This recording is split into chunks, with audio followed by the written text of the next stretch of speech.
Okay. Nobody alive today will, and maybe no human ever.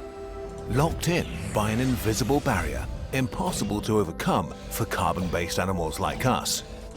Wait, I thought even like wormholes are theoretically possible or mathematically. And not just us, there may be millions of alien civilizations in the universe, none of them ever able to venture into deep space in a meaningful way. Bro, their animation is crazy. Okay, but how can this be?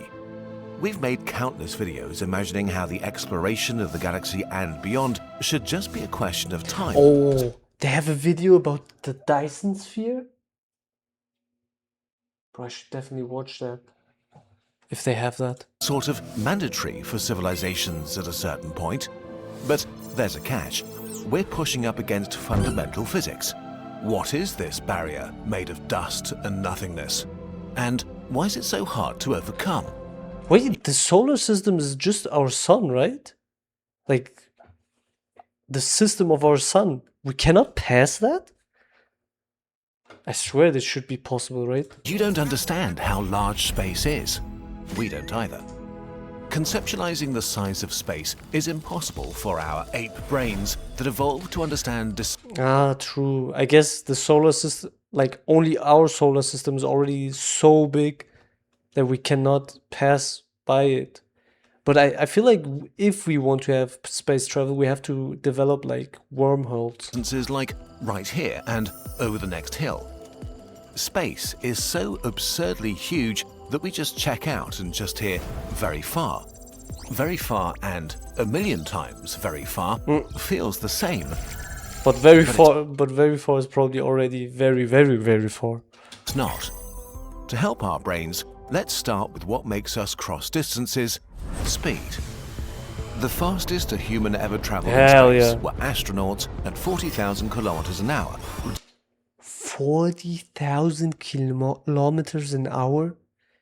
That's 40 times faster than a plane. Turning from the Wait, how fast is a jet? Jet maximum speed.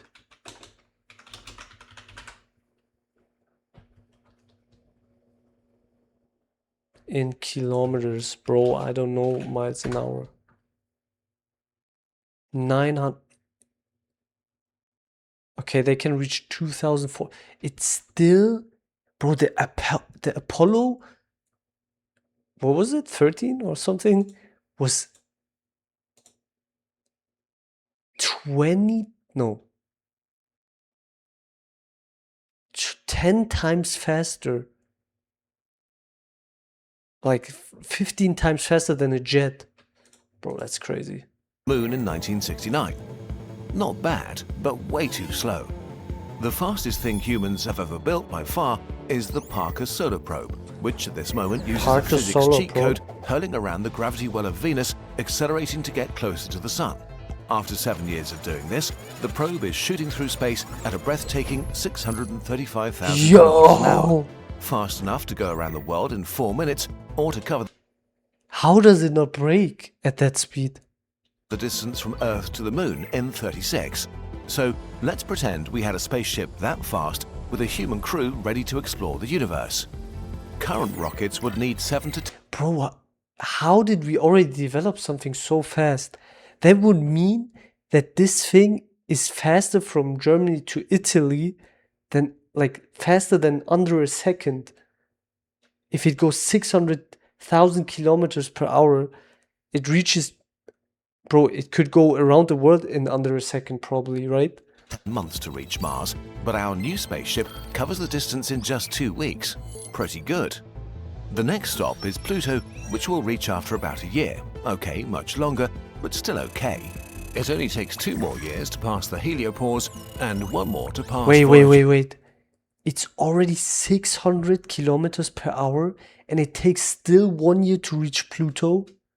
Bro, where's Pluto? Solar system.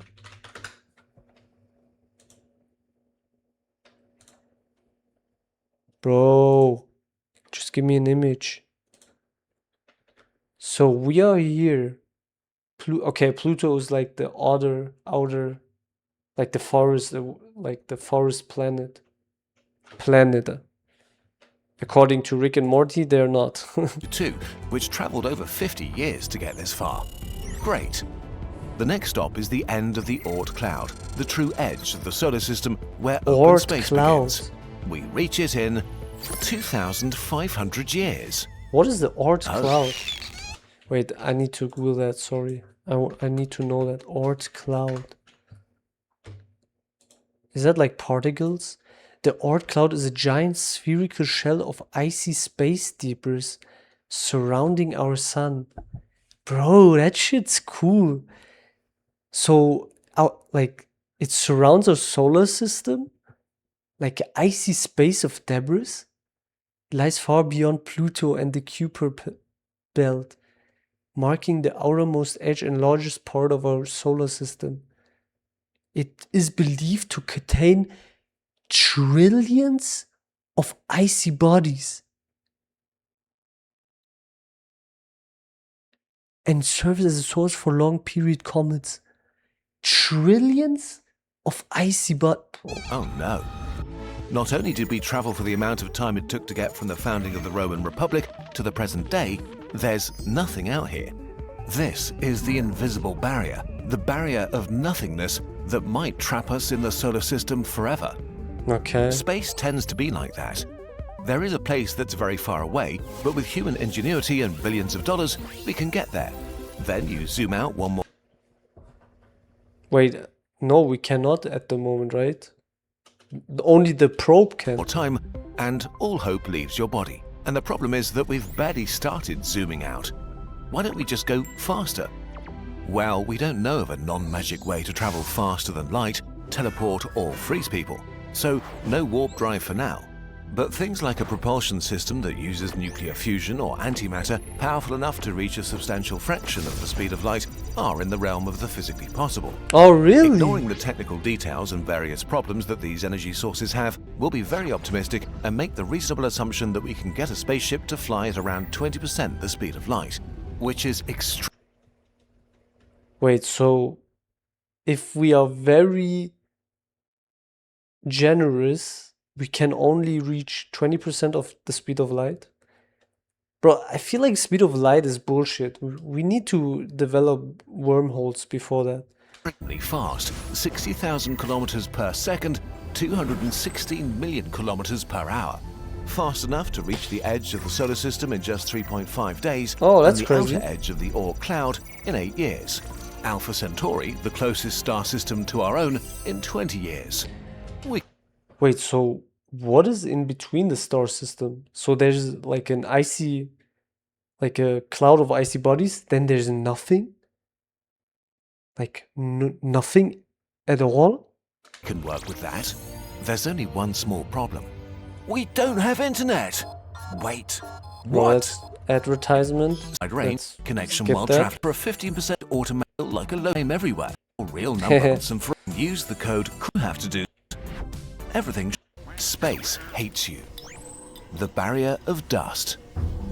Unfortunately, we'll run into a few obstacles on the way. Literally. Because while space is very empty, it's not actually empty. There are energetic particles, gas, dust, and things bigger than dust. As a lot of unhappy people experience every day, if you're going really fast and smash into something, you have a huge problem. And at 20% Yes, you do. the speed of light, this is true even if the thing you're smashing into is just an atom.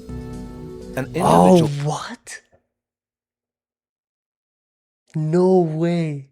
So if you're going, like when I understood him right, if you're going 20% the speed of light, even if you touch an atom, it's a problem.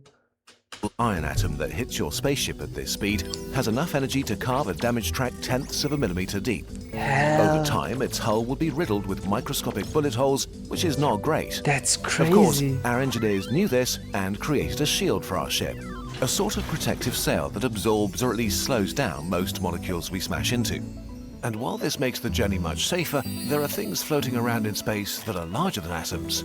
Running That's into crazy. a single grain of dust at 20% the speed of light is like running into a grenade, causing a tiny detonation as the dust explosively evaporates, grinding away our protective shield. but you can also hit something Bro, that shit's crazy. bigger than a grain of dust, like a small rock the size of a golf ball. Hitting that at 20% the speed of light releases more than double the energy of the nuclear bomb that was No way. No way. Bro, if I'm going 20% the speed of light and I'm touching a stone that's 4 centimeters? 4 centimeters.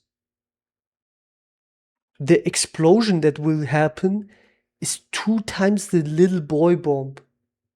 Just for touching a 4 centimeter, that's like this. 4 centimeter big stone at 20% of the speed of light. Bro, physics is so crazy. dropped over Hiroshima. We'll not even talk about anything larger. Atoms, dust, and pebbles are dangerous enough. That's crazy. We might have reached our natural speed limit here. Beside the fact that we don't have a good idea how we could possibly fly any faster, all of the damaging effects of hitting stuff floating around in the void get much worse fast. Having said all that, it's probably fair to assume that with enough shielding, our spaceship should be able to survive traveling through space at roughly 20% the speed of light long enough to get to at least nearby stars in a reasonable amount of time. Only one more issue to overcome. Almost that is? everything in space that's close is super lame. The first proper target Wait, what does he mean? outside the solar system is the Alpha Centauri system, Oh, which there's is roughly nothing? 10,000 years with our original slow, more realistic ship, but only 20 years with our super fast fictional ship. So let's cram a few unlucky humans into a tiny Bro, but it still doesn't make sense. Like, who is sacrificing 20 years of his life? 20 years just to go to a different. I mean, there will probably be some people who do that, but they have to go 20 years to the goal and 20 years back. Bro, I'm not getting in. box for 20 years and send them on their way and assume they somehow make it without murdering each other. 4 years after their arrival, their message reaches Earth. People around the globe gather together and hold their breath, eager to listen to it. Yeah. We arrived. Alpha Centauri and its planets are very pretty up close. Unfortunately, they're all super deadly and uninhabitable. But we're doing extremely cool astrophysics and are learning a lot, which is pretty exciting. We're getting kind of tired of freeze-dried food and desperately need new shows to watch though. Not sure what we were thinking coming here. Yeah, they would also need supplies for 20 years. Or 40 if they want to come back. The thing about space is that almost But they would have to be young. They would have to be like 25, so it's like 40. So they arrive when they're 40 and they're 60 when they're back. It's like one human lifetime, bro. all close destinations, if close means something different from what it usually means, are pretty lame. Not from a scientific perspective, of course. It would be an absolute dream to have the privilege to set foot on foreign planets and marvel at the wonders of our universe. But if 20% of the speed of light might be our speed limit, and we give humans a realistic travel time of say 40 years, we could reach things that are up to 8 light years away. None of the targets remotely within this range within a human lifetime may be worth traveling dozens of years in a tiny box through one of the deadliest environments imaginable. Our solar system is a bit unlucky in that regard. We're in a relatively empty pocket of the galaxy. This might change in a few million years as we move through the galaxy and then... Oh, so we are like outside of our galaxy, like at the border of our galaxy. That's crazy. What's in the middle? might be small, localized, star-spanning civilizations. We discussed this in another video. Oh, I Let's should say that we watch could that. go much further, to any of the stars within our stellar neighborhood, a sphere about 25 light-years in diameter. 0.02% of the Milky Way, by the way. This tiny bubble is currently inhabited by 34 stars and 6 brown dwarfs. Only 3 stars in our neighborhood are similar to the Sun. But one of them is actually the Sun, and another one is Alpha Centauri A. The other stars close to us are mostly red dwarfs with planets that vary from deadly to super deadly. There are a few planets in the habitable zones of their stars really? where water can be liquid. But Mars is also in the habitable zone of the Sun, and it's really bad. Even the planets that we think look most like Earth, like GJ1061, Wait, so only because water could be on the planet, it doesn't mean there is? D, come with no guarantees. Imagine Wait, so we have no way to see if there's water on the planet or not? traveling your entire life and then From arriving Earth? at a Mars. What a brutal letdown that would be. Yeah, There are a true. few stars that would be interesting targets and may have actual habitable planets. Planets with oceans and atmospheres that are breathable, which probably would mean that they have some form of microbial life, if not more. It would be extremely interesting and definitely worth it to check them out. But they could be dozens, if not thousands, of light years away, which means journeys of hundreds or Bro, I will watch an alien movie today. Like, this video got my taste for alien movies up. thousands of years, even at a large fraction of the speed of light. Of course, it is maybe feasible that a future humanity that is technologically way more advanced than us and very motivated could find solutions. Maybe they've solved biological aging and a travel time of a few hundred years doesn't seem that bad to them. Maybe they could send AI spaceships with embryos or some version of that into space. They'd probably have way more advanced telescopes to make sure they don't choose star systems that are deadly and empty. But it's still hard to imagine without real science fiction technology how they could build and sustain a connected civilization. Conclusion. The longer you think about deep space, Conclusion, we should stay on Earth and treat Earth better. the less it makes sense. The distances are too vast. There's a deadly speed limit, and even if we could solve these issues, almost all destinations even remotely reachable may not be worth the trip. Space is the greatest challenge humanity will ever face. Right now, we're just not equipped or able to solve it. Rockets, computers, and even nuclear fusion reactors are hopelessly underpowered. We need technology that's overwhelmingly transformative, something as wild to us as flying to the moon would have been to a hunter-gatherer. Will we ever get there? We genuinely don't know. Probably with AI. AI has to invent like a new energy method. It is good to remind yourself of something. There are few things that make you look dumber than predicting the future of technology. In 1903, the New York Times published an editorial, Flying Machines Which Do Not Fly, that confidently predicted it would take humans 1 to 10 million years to achieve powered flight. 69 days later, the first successful flight happened. Bro, that's crazy. 66 years later, humans landed on the moon. So, we really hope this video will seem as dumb as this article in 100 years. And there's another option entirely. Bro, they're laughing about Kurzgesagt. That's crazy. Brother, he didn't deserve that. This little dude didn't deserve this. Maybe our thinking about all of this is just completely wrong. Maybe Kardashev the future scale. is not out there, but deep Barrow down. scale. But we'll explore that in another video. Barrow scale. The latest limited edition pin Okay, is so here. does he mean to go deep inside Earth? Bro, that was interesting as fuck. Oh, this video is crazy. You guys should watch that.